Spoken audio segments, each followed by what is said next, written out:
Hey guys, it's Paul again, owner of All Things Sewer and Drain Care. You can look us up at our website at allthingsdrain.com.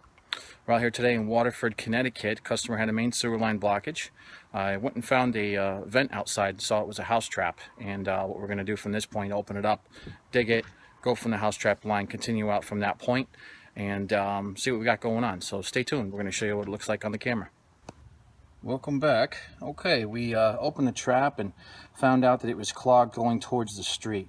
We jetted it out and we found that a 4 by 6 inch coupling that connects the SDR to the 6-inch SDR has major roots coming in. You can only see the edge right now. I cut them all out, but you know, major roots coming in through here, and that was causing the stoppage going into his house.